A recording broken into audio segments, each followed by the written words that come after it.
Hey, what's up? This is Hmonghero, and thank you for coming on to Hmonghero's podcast. Today is the first episode of episode 1. It is about 3 p.m. and we are now just seeing the skies and behind us, and it is very cloudy, raining, but no snow up in the northwest region of the Evergreen. If you guys don't know, I'm Hmonghero again, and I just making this podcast because most people want to listen to a podcast that maybe can sometimes relate to them. And I am making this podcast because I'm trying to relate to my Hmong Asian Americans, but not just alone to the Asian American crowd, but also to others. Because my podcast will be about personal development, life experiences, and breaking stigmas and anything upon those barriers. Because life to right now, being a 31-year-old Asian American in America, it's a different life, but yet it's very settling because there's so many diversities here. Going through the same struggles, going through the same thing. I've met a lot of people in all walks of life that it's true. We're just all going through the same thing, but we just perceive different things because of how we culturally were grown up, or traditionally grown up. And so there's these stigmas of different things, different ways of how people live. But the truth is that how are you living, right? How are you living, and where are you at in life? And that when I bring these interviews of people to come in, these interviews are just people that have life experiences that, I'm asking them to give to our viewers, our listeners. And this is the thing that I want to do because life is too short. I've seen so many people die without getting to say anything to the world. My grandmother, told me when I was 17 that I want to say, there's so much I want to say, but there's nobody that will listen. And when I think about what she said during that time, I'm just like, wow, like shit. Like my grandmother felt like nobody listened, and she died feeling that way, And I want to change that. I want to change the way we do things. Because my grandmother, when she came here, she came here back in the late 80s, late 80s, I'd say. I think it was late 80s. My dad got here in 79. And my dad's really short, Asian guy, very funny, always smiling. He's always staring at people all the time, too, you know what I mean? Like, he just, when he sees you and he knows who you are, he'll smile at you and he'll just keep smiling at you. And you'll be like, I feel awkward now, Dad, right?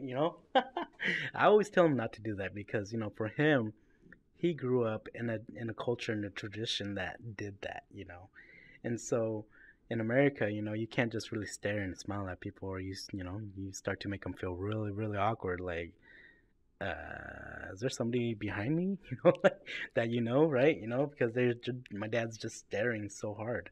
But that's how my dad is generally. So when people know that that's my dad, they know that he usually does that. But I think it's interesting. My dad always has a lot to say, right? And one of these days I'll get him to come on my podcast and to talk. And I don't think he'll ever talk with me. I think he'll just chill with me.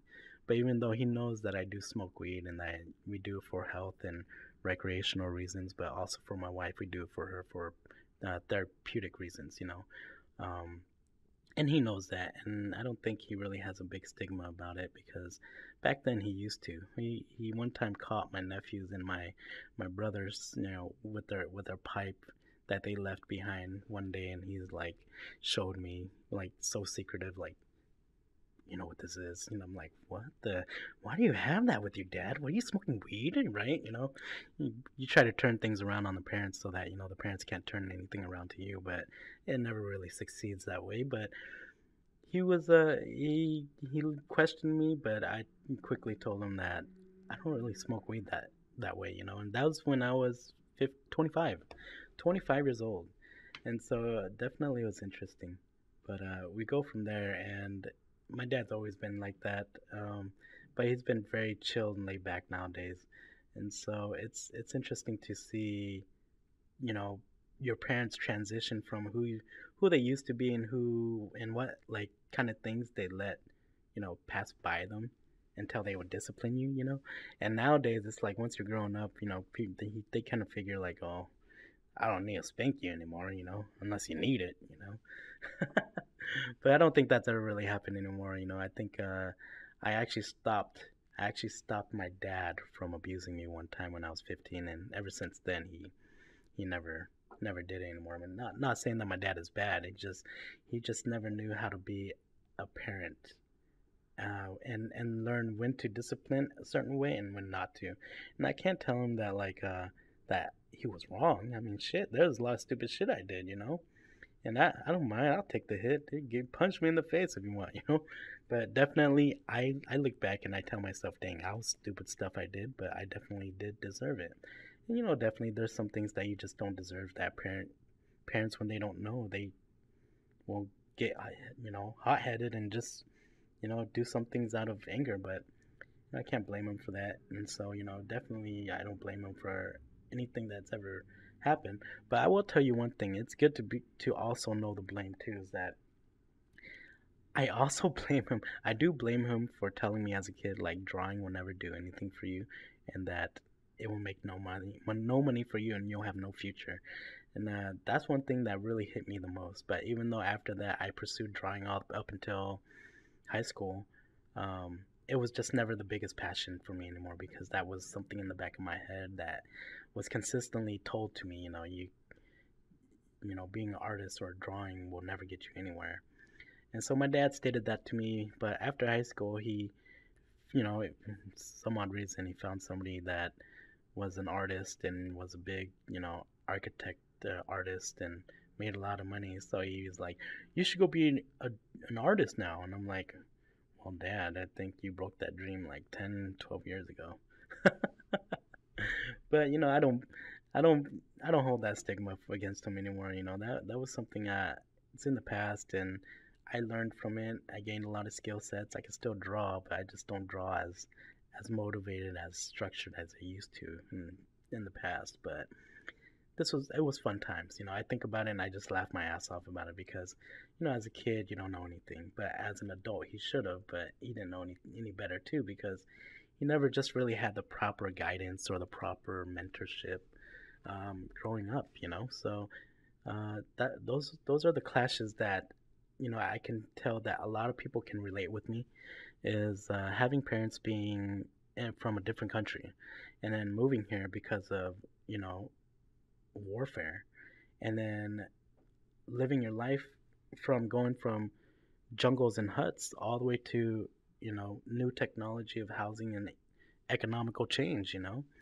And so I think that was very hard for my dad to transition into, and it took him a few years to actually really be like, I need to find a job, I need to do this to take care of my kids and my family. And so that's what he exactly did. And so he became a workaholic. He became somebody who worked a lot. I mean, shit, he made a lot of money. I'm not gonna lie, is because he also worked hard, at his job, and he also did landscaping too. So as kids, we used to go landscaping with them all the time, and shit, that was probably the best times of my life because we were our own boss. My dad was essentially had his own landscaping business, and we landscaped and made money with ourselves, and it was good. It was good, but I think he could have went further with that. It's just the fact that he was so scared to uh, make it even bigger, to make more money. He just didn't want to handle with all that stuff. Plus, he didn't really have the experience, so he was just like, I like to keep it small and fine, which is fine. And I enjoyed it. It taught me a lot of things. It taught me how to network. It taught me to work hard at a young age, and also gave me the psychology to just like understand that without hard work, you won't get anywhere really. And so going from that, it was a hard life because I had to earn my own money. I had to do a lot of things, even though I had the blueprint of my life that I wish my life was a different way. But those are things that you can't control as a kid, and you just take it because it's massive influence. Like whether it's media, whether it's your friends or your friends that you see have a nice family and friends, or like they have a nice house or they have a lot of money. I mean, those are things that no matter what, as a kid, if you start noticing those things, you're gonna want those things too. And whatever way you think of it as, you may be like a wishful thinking or hardworking thinking or whatever way it is. But that was a that was probably some of the funnest times of my life as a kid, working hard. Um, my brothers and us would always wait to like go rent movies or like go to the video store, right, with the VHSs and stuff like that. It was awesome, right? Like if you know that a new release came out and you had all these bunch of videos of new releases, but there's no videos behind them, like no like VHS videos behind them, but the front covers were there. You knew that you got there too late and that you gotta wait for like a few days or a few hours. Most of the time we waited for a few hours, and then wait for somebody to drop it into like, yeah, now we gotta go watch Ninja Turtles, bro. Right? It was awesome. That was the shit. But one of the times too was you know, getting to work hard and buy things for yourself. And at the age of 15 and 16, during that time, I think that I had that implemented into us. But I was kind of all about the games during that time, and I was massively influenced by my friends, my brother's friends, and him, both my brothers. And so I just hung out with them at the age of like 13, 13 and 14. And people were like, "Oh, you guys are gangsters," But in the Hmong culture, uh, a lot of parents are very into pointing fingers, like who's a gangster, who's not, who's a good boy, who's not. So like they only see with their eyes. They'll never really investigate with like actually getting to know these people. But growing up, I got into cars and all that stuff, and um, dude, I was just like this little kid just following my brothers and his friends. And I think the biggest part was, some of those friends used to bully me too, and so eventually down the road I had to back up myself. And I got to the point where I just didn't take shit from people. And people started seeing that, but they take it as a negative aspect, but and the truth is just, it's like, yeah, well, nowadays if somebody tries to punk you, it's like, you defend yourself. But nowadays, I guess some kids just have a hard time not having those kind of influences in life that tell you like, hey, do this, do that, or do this or do that, or hey, it's okay to feel like this. We all go through it. But I never had that. I never had the psychology help when I was younger. So things were hard. Things were very, I get mad and angry all the time. I get into fights with other little kids. And a lot of times it was just because they didn't like me. They didn't like me because I was a little chubby kid. So, but at the same time, I was always doing my own thing. I didn't really care about many people. I was just always doing my own thing until I got to, middle school and in high school. That's when I started networking with more people. Met my best friend in sophomore year. Was the coolest motherfucker alive out there. You know who you are, man. Yeah. But like it's interesting, and you get to meet more friends along the way. You get to get more insight and get flowed away with by influence and back and forth, and you start drinking, you start smoking just because our parents were never there in our lives psychologically and mentally. And so when they were, they would just you know they just yell at you, tell you what you're doing wrong. So as a kid, you don't want to hear that, so you go off and do things that you want to go do. And I wasn't the most nicest kid. I was actually a really nice kid, but I would do other things behind being nice. You know what I mean? It was like that, like this and like that. But those are things in life that we just have to carry and understand and be grateful for. Even though at one point in my life I was really negative about a lot of things that happened in my life, pointed fingers, blamed people, blamed your own family and stuff. But nowadays, I came to peace in terms that life is what we take of it and what we experience. We can always look back and analyze it and be more aware of what we do. You know, I think that it's so funny because back when I first got my first license, I went street racing the first day, and then the second day I got caught with the negligent driving, right? I faked the funk and I got off with it, but it came back to me again because I got another speeding ticket.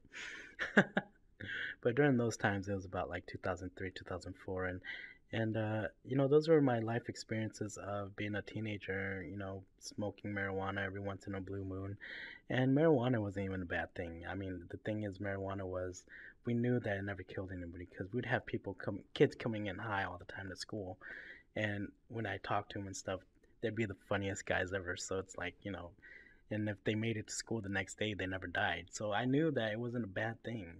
I think as a kid, we knew that it was, or we were being told that it was, but at the same time, I knew it wasn't bad. But this comes down to our conclusion of being a kid, and even though your family is around you, sometimes they could be that negative aspect in your life of those parts as being a kid, but also when you do look back, those negative aspects can also be a positive outlook, to cater yourself never to fall into those kind of negative things, when you're a kid. And some people grow up not noticing that. But this is the end of my first podcast. I hope that you guys enjoyed it. And we actually have a few others on board for our next podcast. So hope to hear you guys soon, and take it easy and have a good time. Peace.